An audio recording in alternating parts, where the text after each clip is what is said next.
જો તમે યુકે આવવાનું વિચારી રહ્યા છો ને એ પણ તમારી જોડે ડિપેન્ડન્ટને લઈને આવવું છે, એટલે કે તમારા હસબન્ડ ત્યાં છે, તમારા વાઈફ ત્યાં છે, અથવા તમારા બાળકોને તમારે જોડે લઈને આવવું છે, તો એ શક્ય છે.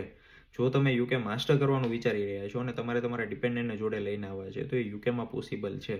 તમે સમજો કે યુકેની અંદર માસ્ટર 2 લેવલે થાય છે. એક ટોટ પ્રોગ્રામ્સમાં થાય છે, એક રિસર્ચ બેઝ કોર્સમાં થાય છે. ટોટ પ્રોગ્રામ્સની અંદર ડિપેન્ડન્સ અલાઉ નથી, પણ રિસર્ચ બેઝ કોર્સમાં તમે જાઓ, તમે એમફિલમાં જાઓ, તમે પીએચડીમાં જાઓ, તમે ઇન્ટિગ્રેટેડ પીએચડીમાં જાઓ, તો આવા રિસર્ચ બેઝ જે પણ ડિગ્રી છે, રસ્તા છે, ત્યાં બધે ડિપેન્ડન્સ અલાઉ છે.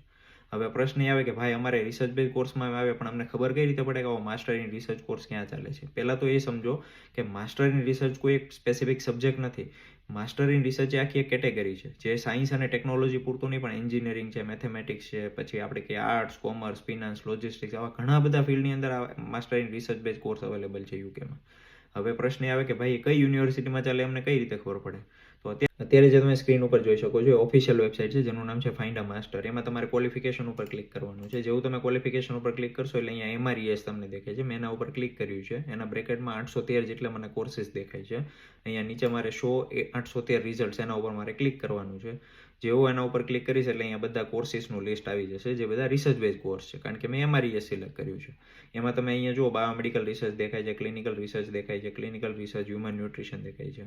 એમાં નીચે કોલેજનું નામ છે, એની ફેકલ્ટી છે, online, on campus, part time, full time, આ બધા મતલબ ઘણી બધી ડિટેલ. અને તેમાં પર્ટિક્યુલર એક ઉપર ક્લિક કરો તો તમને એની પૂરી ડિટેલ પણ મળશે.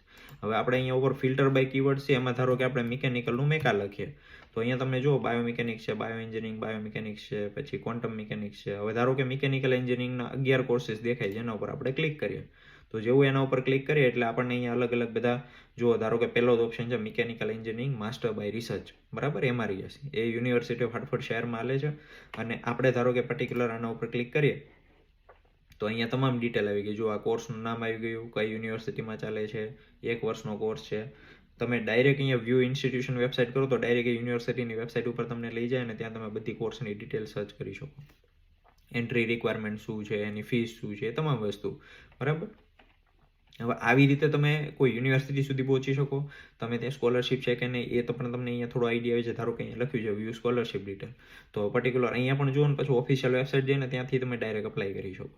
તો ક્યારેય થર્ડ પાર્ટી વેબસાઇટથી ક્યારેય કોઈ કોર્સ માટે અપ્લાય નહીં કરવાનું, ડાયરેક્ટ ઓફિશિયલ વેબસાઇટથી અપ્લાય કરવાનું, કારણ કે ઘણી બધી વાર સ્કેમ થઈ જાય. એટલે અહીંયા રજિસ્ટર ઇન્ટરેસ્ટ લખ્યું છે, પણ તમે કરી શકો રજિસ્ટર ઇન્ટરેસ્ટ. સારી વેબસાઇટ છે, ફેમસ વેબસાઇટ છે, પણ બેટર છે કે ઓફિશિયલ વેબસાઇટ પર જાઓ અને ત્યાંથી તમે ડાયરેક્ટ કોર્સ માટે કોર્સ ટ્યુટરને તમારે પૂછવું છે, કોર્સને તમારે પેટર્ન જોવી છે, કોર્સ સ્ટ્રક્ચર જોવું છે, કેટલા સેમેસ્ટરનો કોર્સ છે, આ તમામ વસ્તુ તમને ત્યાંથી મળી જાય. તો આવી રીતે તમે કોર્સ સર્ચ કરો અને એકવાર તમે 4-5 કોર્સ સર્ચ કરો એટલે મને જણાવો. એટલે હું પાછો થોડા દિવસમાં તમને એક વિડીયો આપીશ કે ભાઈ આગળનું સ્ટેપ કઈ લેવું અને કઈ રીતે આપણે કોર્સને ફાઇનલાઇઝ કરી શકીએ.